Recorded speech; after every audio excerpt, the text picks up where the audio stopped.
नमस्कार साथियों, स्वागत है आप सभी का आपके अपने YouTube चैनल रिफ्लेक्शन 2.0 पर। मैं हूं मनीष और आप हैं मेरे साथ संविधान के भाग 3 मूल अधिकार के बचे हुए भाग पर चर्चा करने के लिए।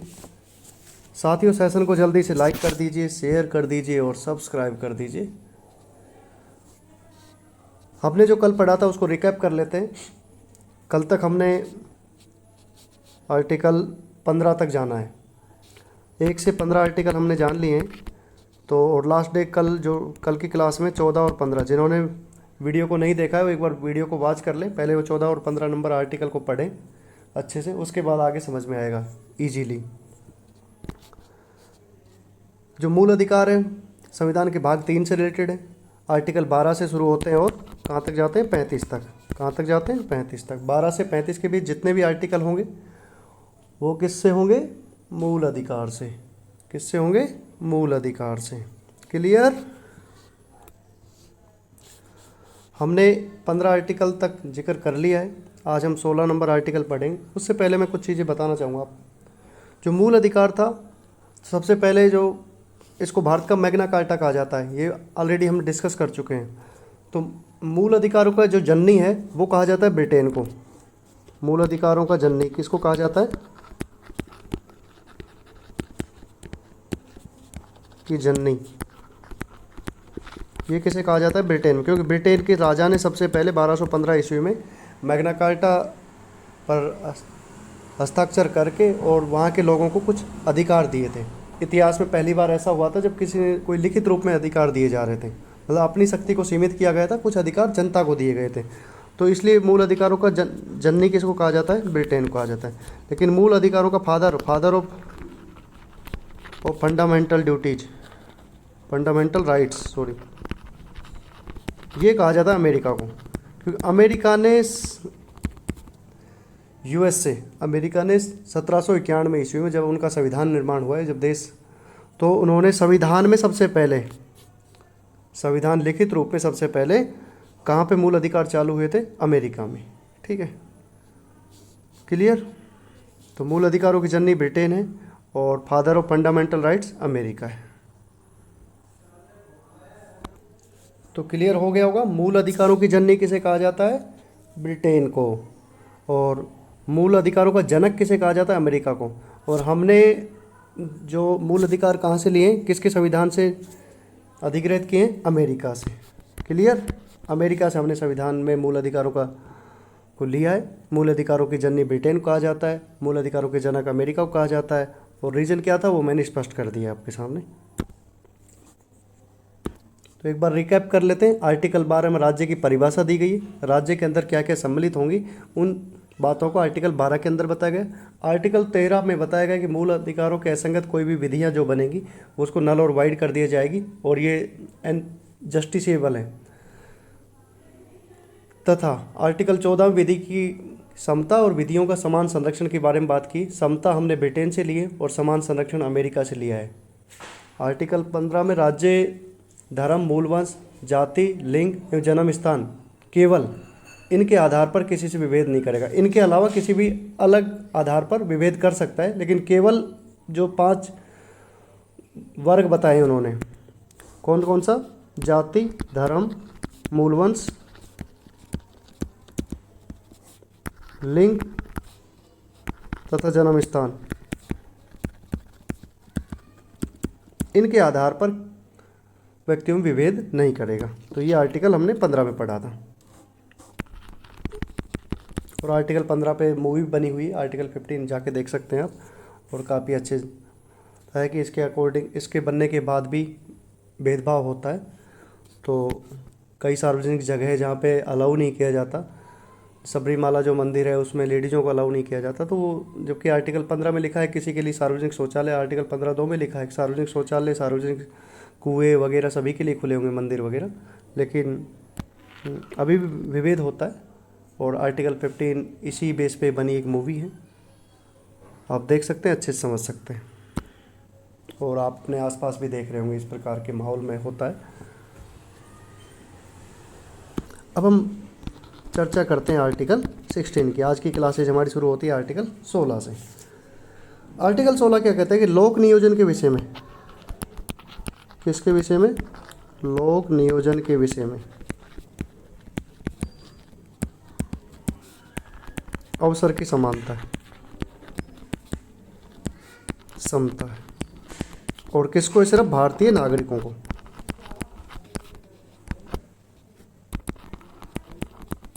किसको है? भारतीय नागरिकों। क्लियर? मेरी बात समझ में आई कि लोक नियोजन मतलब सरकारी नौकरियों के विषय में अवसर की समानता है और सिर्फ भारतीय नागरिकों को दिया गया अधिकार है। तो आर्टिकल 15 भी भारतीय नागरिकों को था और आर्टिकल 16 भी, ये भी किसको? भारतीय नागरिकों को ओनली।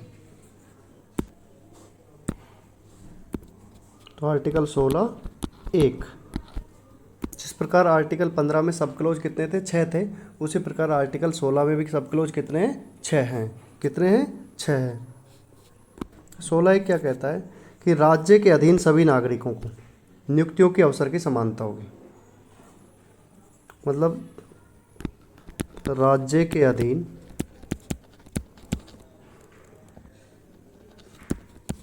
सभी नागरिकों को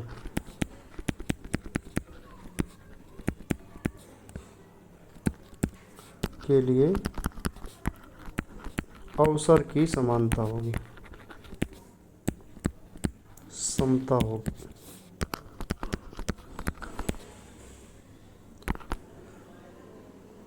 किसी भी नागरिक के साथ कोई भेदभाव नहीं किया जाएगा। किसी भी नागरिक के साथ किसी प्रकार का कोई भेदभाव नहीं होगा।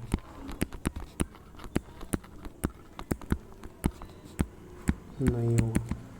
क्लियर? 16 ये कहता है कि राज्य के अधीन सभी नागरिकों को नियुक्तियों के अवसर की समता होगी, किसी भी व्यक्ति से किसी प्रकार का कोई भेदभाव नहीं होगा। ये भारत के नागरिकों को प्राप्त है। और ये जो समता है वो नियुक्ति में ही नहीं, पदोन्नति में भी मिलेगी, अवकाश में मिलेगी, वेतन में भी मिलेगी, पेंशन में मिलेगी। मतलब वेतन भी में भी बराबरी, अवकाश में भी समानता, पदोन्नति में, पेंशन में, इन सभी चीज़ों में और सुविधाओं में, इन सभी चीज़ों में लागू होगी। कोई किसी प्रकार का भेदभाव राज्य नहीं करेगा। क्लियर? तो आर्टिकल 16 एक कंप्लीट हुआ कि राज्य किसी भी नागरिक के साथ भेदभाव नहीं किया जा सकता, केवल धर्म, वंश, जाति, लिंग, जन्म स्थान या निवास के स्थान पर। ठीक है?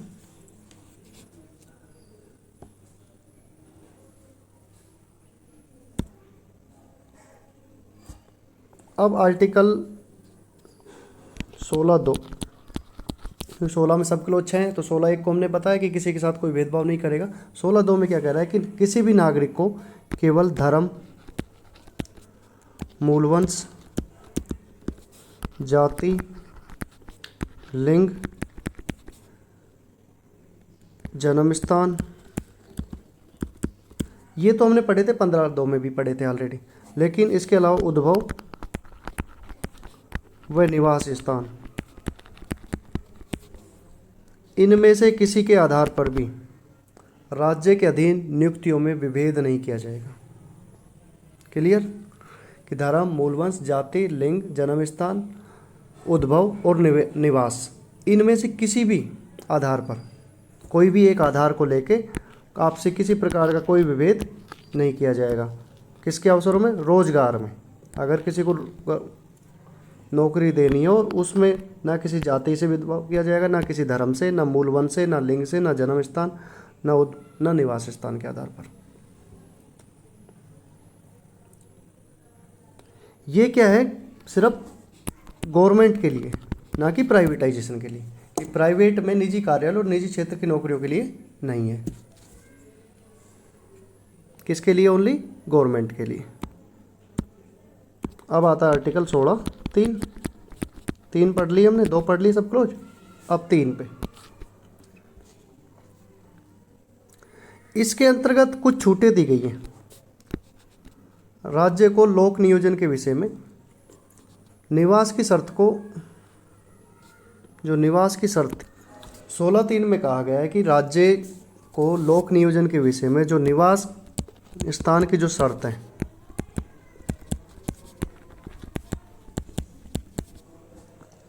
को संसद अगर चाहे ये तो भूमि पुत्र की व्याख्या देकर आर्टिकल 16(3) में मतलब वहाँ के लोकल लोगों को रोज़गार दिया जा सकता है। ऐसा पहले भी हुआ है, जैसे बीदर कर्नाटक में था तो वहाँ के लोकल लोगों ने मांग उठाई कि वहाँ के लोकल लोग पिछड़े हुए थे और वहाँ के लोगों का वहाँ की कंपनियों में या मतलब गवर्नमेंट नौकरियों में परसेंटेज था वो बहुत कम था। तो बीदर को संसद ने एक बार अधिकार दिया कि भाई इतने सालों के लिए आप जो अगर कोई रोज़गार दे रहे हो उस एरिया में तो वहाँ के लोगों को प्राथमिकता दी जाए। तो ऐसा कुछ निवास के स्थान के आधार पर संसद चाहे तो कानून बनाकर कर सकती है। आर्टिकल 16(3) में स्पष्ट कहा गया है। अब हम बात करते हैं आर्टिकल 16 सब क्लोज 4। इसके अंतर्गत क्या किया है? राज्य को पिछड़े वर्ग के नागरिकों के पक्ष में जिनका राज्य की राय में राज्य के अधीन सेवाओं में पर्याप्त प्रतिनिधित्व नहीं हुआ है, पर्याप्त प्रतिनिधित्व नहीं हुआ है, मतलब ऐसे नागरिक जो पिछड़ी जाति के और उनके राज्य की सेवा के अंदर मतलब योगदान नहीं है, मतलब उनमें भर्ती नहीं हुए हैं वो, तो उनको आरक्षण प्रदान किया गया, आरक्षण दिया गया उन लोगों को। जब संविधान बन रहा था उस समय ये मांग उठी थी कि आरक्षण क्यों दिया जाए, तो तब डॉक्टर भीमराव अंबेडकर ने बताया कि पिछड़े वर्ग के लोग भी रहते हैं, उनको सही से एजुकेशन नहीं मिली, उनका उत्थान नहीं हुआ है, तो वो उन लोगों के बराबरी नहीं कर सकते नौकरी के लिए। तो अगर हम धीरे धीरे उनको डेवलपमेंट करके उनको नौकरी में आरक्षण देंगे तो वो वहाँ पे आएंगे, तो लोग कुछ सीखेंगे, वो थोड़े अमीर होंगे और एजुकेशन प्राप्त करेंगे। जब एजुकेशन प्राप्त करेंगे तो वो सभ्य होंगे और उनको बराबर का दर्जा मिलेगा।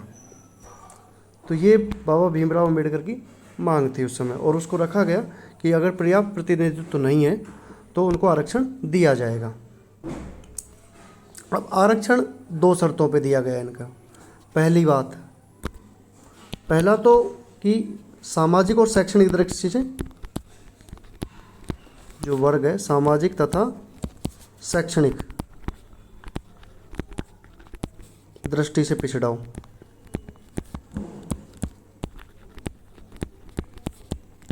क्लियर। और दूसरा है कि राज्य के अधीन सेवाओं में पर्याप्त प्रतिनिधित्व नहीं है, पर्याप्त प्रतिनिधित्व नहीं है।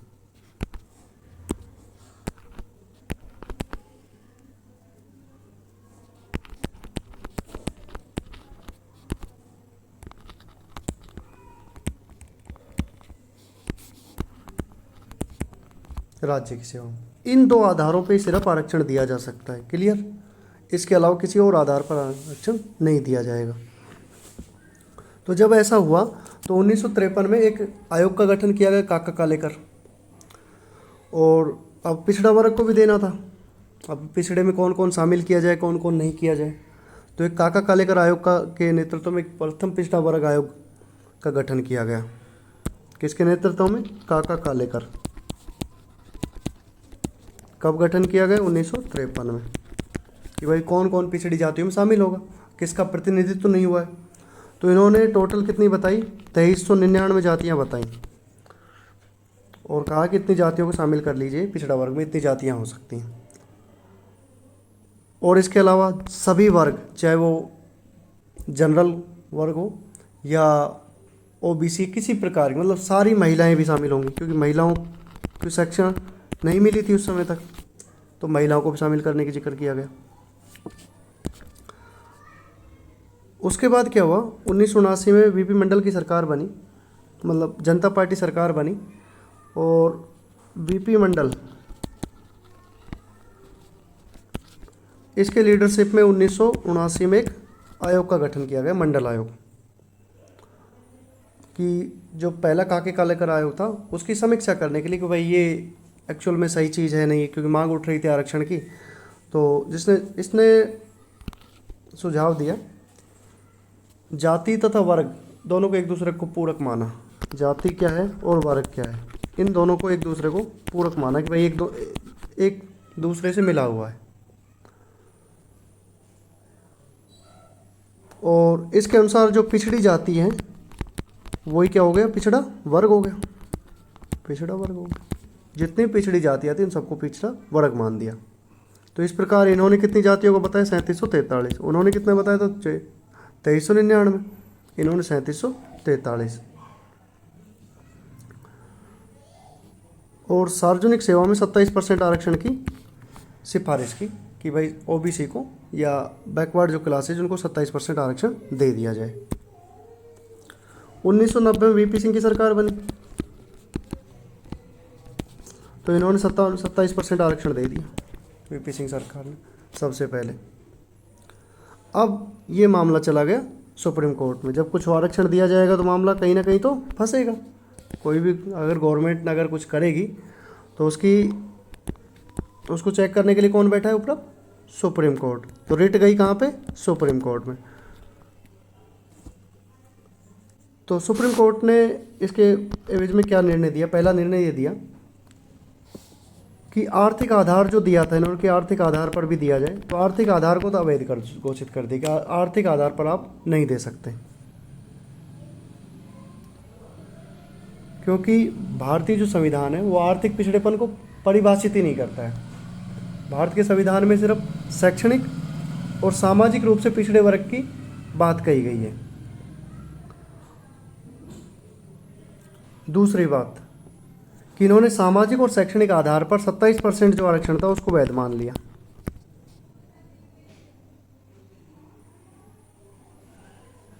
लेकिन ये कहा गया कि समिति का गठन किया जाए और ये 27% आरक्षण दे दिया जाए।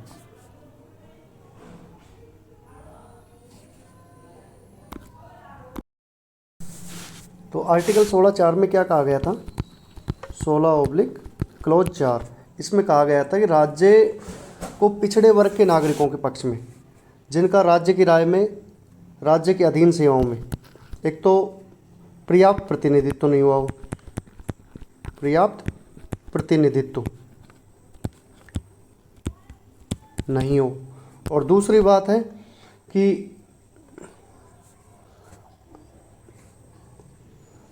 सामाजिक और शैक्षणिक दृष्टि से पिछड़ा हो।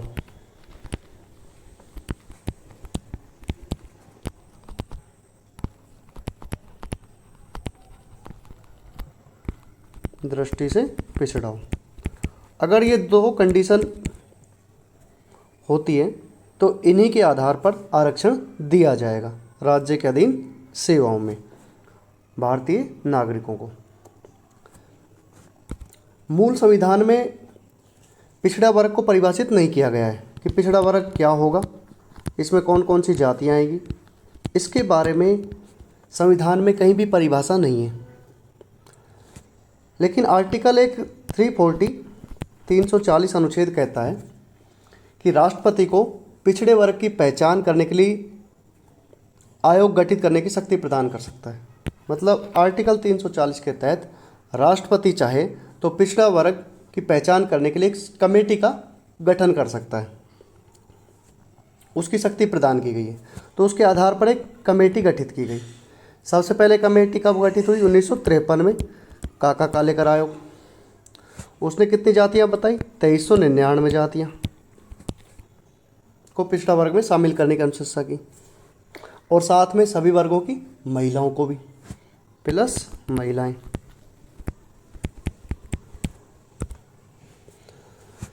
1979 में जनता पार्टी आई, उसने वीपी मंडल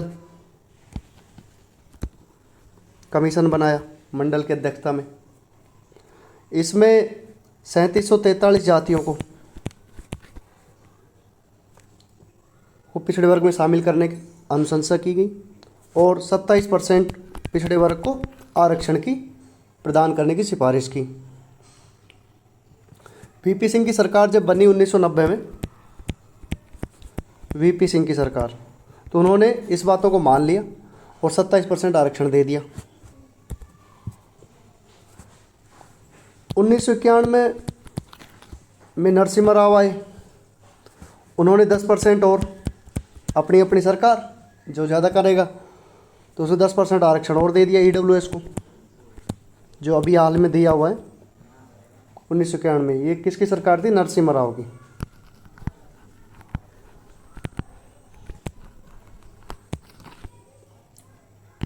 अब जब ये हुआ तो ये मैटर चला गया कोर्ट में। कहाँ चला गया? कोर्ट में। 1992 में एक इंदिरा साहनी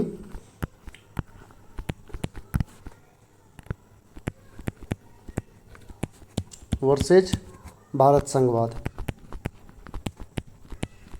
कौन सा वाद हुआ? इंदिरा साहनी वर्सेज भारत संघवाद।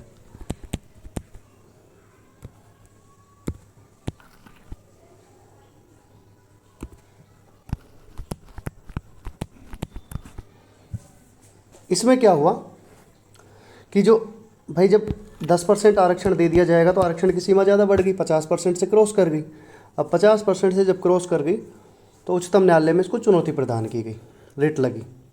उन्होंने क्या कहा? इस 10% आरक्षण को अवैध घोषित कर दिया सुप्रीम कोर्ट ने, और 27% आरक्षण जो ओबीसी को दिया गया उसको वैध ठहराया। उन्होंने अवैध इस बात पे घोषित किया कि भारतीय संविधान में सिर्फ सामाजिक और शैक्षणिक दृष्टि से जो पिछड़े हुए वर्ग हैं उनको सिर्फ आरक्षण मिल सकता है, ना कि आर्थिक रूप से कमज़ोर। तो अगर आर्थिक रूप से आपको देना है तो पहले संविधान में अमेंडमेंट करना पड़ेगा। अब क्या हुआ कि पिछड़े जो वर्ग था, ओबीसी जाता या बैकवर्ड क्लासेस जितनी भी थी, उनको क्या किया कि उसमें एक अवधारणा आई क्रीमी लेयर और नॉन क्रीमी लेयर की। भाई इन जो क्रीमी लेयर वर्ग है जिनके पास अच्छी संपत्ति है, रुपए हैं, तो उनको आरक्षण ना दिया जाए। तो ये किसने कहा? सुप्रीम कोर्ट ने कहा। और उन्होंने ये भी कहा कि 50% से ज़्यादा आरक्षण नहीं होगा। 50% से आरक्षण ज़्यादा नहीं होगा, क्रीमी लेयर वर्ग को आरक्षण नहीं मिलेगा। सुप्रीम कोर्ट ने फैसला दिया 50% से ज़्यादा आरक्षण नहीं होगा। इसके अलावा क्या है कि जो आरक्षण है केवल नियुक्ति में प्रदान होगा, मतलब किसी को जॉब देनी है उसमें प्रदान कर सकते हैं, ना कि पदोन्नति में। पदोन्नति में आरक्षण नहीं मिलेगा, नहीं मिलेगा।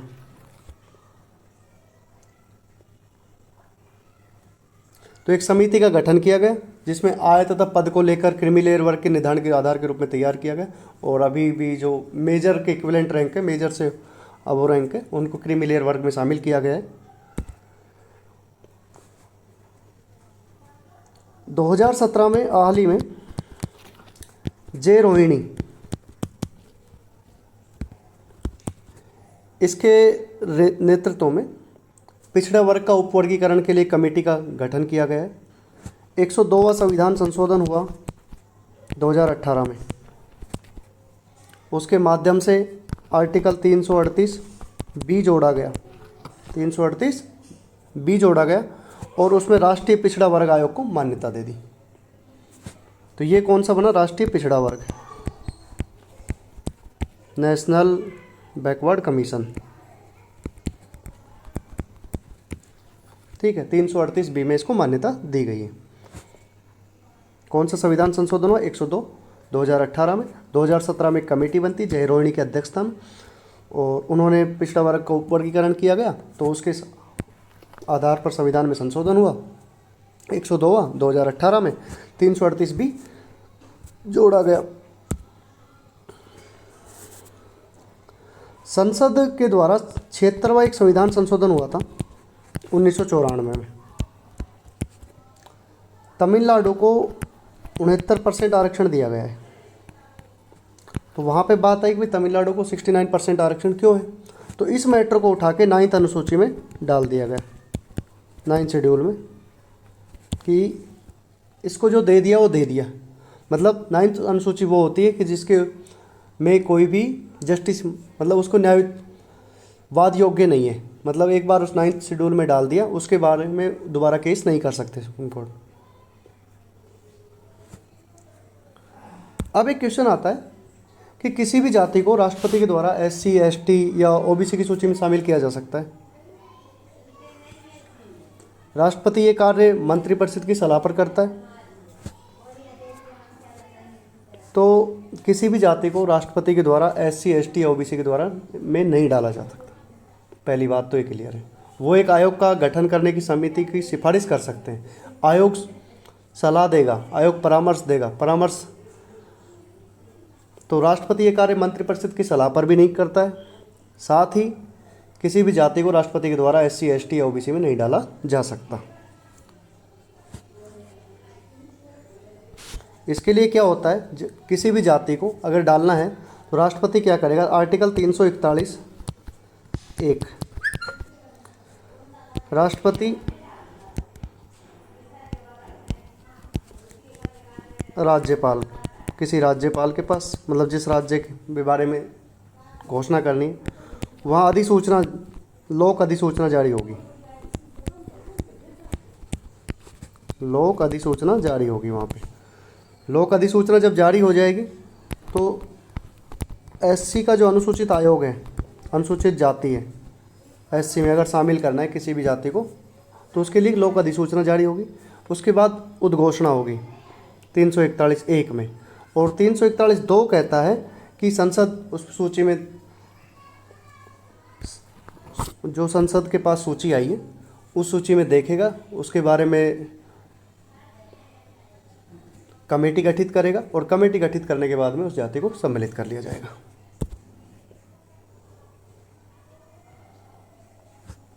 342 A संविधान संशोधन। अभी हम जो आर्टिकल पढ़ रहे हैं वो आर्टिकल 17 से रिलेटेड जितने भी चेंजेज हुए उनके बारे में अध्ययन कर रहे हैं। इसमें क्या हुआ, 102वां संविधान संशोधन कब हुआ, 2018 में। उसके माध्यम से ये भी जोड़ा गया 342 से। इसमें क्या किया गया कि राष्ट्रपति को शक्ति दे दी गई कि राज्यपाल से परामर्श के पश्चात लोक अधिसूचना, अभी जो मैंने बताया, लोक अधिसूचना के माध्यम से किसी भी जाति को पिछड़ा वर्ग के रूप में उद्घोषित कर सकता है। उद्घोषणा करेगा सिर्फ। और संसद पिछड़ा वर्ग की सूची में से किसी भी जाति को सम्मिलित कर सकती है अथवा उस सूची में से बाहर कर सकती है किसी भी जाति को। मतलब 342 से कब जोड़ा गया, 2018 में जोड़ा गया, 102 संविधान संशोधन के बाद में। और राष्ट्रपति को एक शक्ति दे दी गई कि राज्यपाल से परामर्श करने के बाद किसी भी अगर जाति को पिछड़े वर्ग में शामिल करना है तो वो उद्घोषित कर सकता है। और पिछड़ा वर्ग, संसद क्या करेगी, उस पिछड़ा वर्ग की सूची में से किसी भी जाति को निकाल सकती है और सम्मिलित कर सकती है। आर्टिकल 16(5) पे आते हैं। अभी हम 16(4) तक जिक्र किए थे। 16(5) में कहा गया है कि राज्य को धर्म के आधार पर विभेद की अनुमति प्रदान की गई है और राज्य किसी भी धार्मिक या सांप्रदायिक संस्थान में धर्म विशेष के सदस्य की नियुक्ति कर सकेगा। धर्म विशेष के का कोई संगठन है या किसी धर्म विशेष, जैसे धर्म गुरु होते हैं या पंडित होते हैं, तो इनमें किसी एक विशेष धर्म के लोगों की को जो नियुक्ति करेगा तो विशेष धर्म के लोगों की होगी। तो वहाँ पे इनको अवेलेबिलिटी दी गई है कि भाई पावर दी गई है कि विभेद कर सकता है वहाँ पे, कि भाई अब हिंदू धर्म का कोई पंडित है तो पंडित को ही बनाया जाएगा, हिंदू धर्म से ही लिया जाएगा। अगर वही मौलवी किसी को बनाना है तो वो मुस्लिम धर्म से आएगा। वहाँ ऐसा नहीं है कि आप मौलवी धर्म के लिए वैकेंसी निकालो तो उसमें आपको सबको आरक्षण दोगे, SC के इतने, ST के इतने, OBC के इतने। ऐसा होने से नहीं होगा वो काम। आपको क्या करना है, किसी धर्म विशेष का अगर कोई संगठन है या उस प्रकार की कोई सांप्रदायिक संस्थान है या धार्मिक संस्थान है तो उसमें उसी धर्म के व्यक्ति की को नियुक्ति दी जाएगी।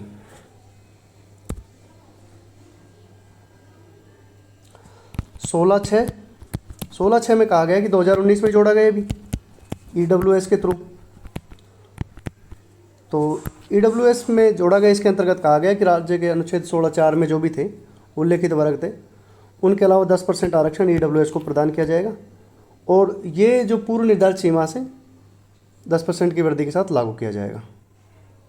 और राज्य की विवेकाधीन शक्ति है। इसमें राज्य EWS को शिक्षण संस्थान एवं नियुक्ति तथा पदों में आरक्षण प्रदान करने के लिए बाध्य नहीं है। राज्य के ऊपर छोड़ दिया गया है कि आप चाहे तो शामिल कर सकते हैं और शिक्षण संस्थानों में नियुक्ति तथा पदों में आरक्षण प्रदान करने के लिए बाध्य नहीं किया गया है। अब आते हैं हम आर्टिकल 17 पे। आर्टिकल 16 बहुत व्यापक था और उसके बारे में हमने बहुत गहन से चर्चा कर ली। आर्टिकल 17 एक ऐसा आर्टिकल है जो बिल्कुल एब्सोल्यूट है, निरपेक्ष है बिल्कुल। इसका कोई भी मतलब ना कोई सब क्लॉज है ना कुछ है। अस्पृश्यता का अंत, छुआछूत का अंत, अंत, मतलब बिल्कुल एक ही आर्टिकल जो 17 है वो बिल्कुल एब्सोल्यूट है, बिल्कुल पूर्ण है और इसके बारे में मतलब छुआछूत की भावना का विरोध करता है। आर्टिकल 35 जो संसद में विधि निर्माण करता है कि अस्पृश्यता का अंत समानता का मूल अधिकार में शामिल है। भारतीय संविधान में अस्पृश्यता को इसको स्पष्ट रूप से कहीं भी परिभाषित नहीं किया गया है। छुआछूत है या इसको बोल सकते हैं अस्पृश्यता, इसको संविधान में इसकी परिभाषा नहीं दी गई है,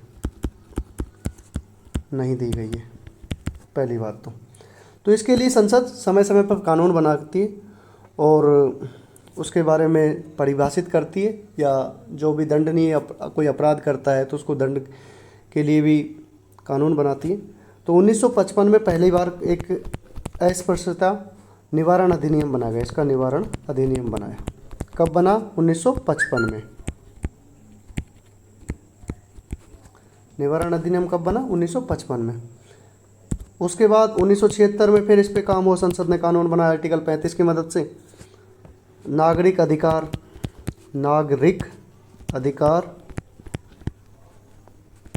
संरक्षण अधिनियम 1976 में बना। फिर इसके बाद 1989 में फिर बनाया।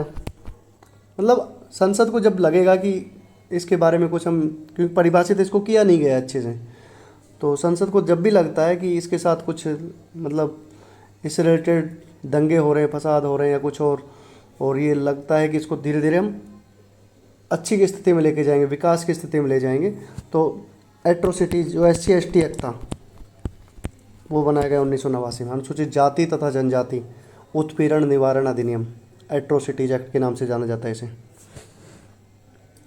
इसके अंतर्गत छुआछूत का बिल्कुल अंत कर दिया गया है और किसी भी रूप में अगर कोई आचरण करेगा तो निषिद्ध कर दिया गया है। मतलब कोई आचरण है, छुआछूत का कोई आचरण नहीं कर सकता। मतलब पहली बार अच्छे से जो कानून बना वो 1989 में बना। अनुच्छेद राज्य और व्यक्ति दोनों के खिलाफ है, इसलिए अनुच्छेद 17 अपने आप का निरपेक्ष या पूर्ण मूल अधिकार है, इसका कोई अपवाद नहीं है और ये स्वतः ही क्रियान्वित होता है। और इसके संबंध में अगर कोई कानून बनाना है तो आर्टिकल 35 की मदद से हम कानून बनाएंगे। किसकी मदद से बनाएंगे? 35 की मदद से।